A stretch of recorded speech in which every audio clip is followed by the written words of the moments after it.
બધા મદદ કરજો, જરા સ્વચ્છતા રાખવા. કેટલી બસ મૂકી 200 બસ હજી જોઈએ છે ને? કઈ બાજુની જોઈએ બોલો? બોરસદની જોઈએ છે. બધા 2 દિવસમાં 200 નવી બસ આવે છે ને એમાંથી 4 બદનામ. વાહ,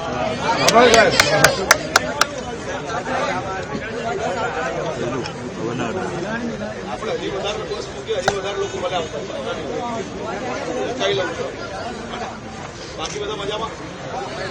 હવે આ સાફ રાખવાનું અમે કહ્યું, હવે તમે મદદ કરજો. આમ કચરો નહીં નાખતા. આનંદ બસ સ્ટેશન પર ઉભો છે, બરાબર. કાલ સવારથી આપણે એક બોરસદ આનંદનો રૂટ આખો દિવસ, બરાબર છે. બોરસદથી આનંદ જાય, આનંદથી બોરસદ, બોરસદથી આનંદ, આનંદથી બોરસદ, સવારથી સાંજ તક, બરાબર છે. અને બીજો એક રૂટ જોઈએ છે, 2 બસ નવી આનંદ ડાકોર, ડાકોર આનંદ, આનંદ ડાકોર. એક રિક્વેસ્ટ, બોરસદની ગાડી એથી આપણે મૂકીએ ને જૂના બસ સ્ટેન્ડ. યોગેશભાઈ અને મિતેશભાઈ જોડે વાત કરો, કાલે સવારથી ચાલુ થઈ જાય એવી ચિંતા કરો, બરાબર.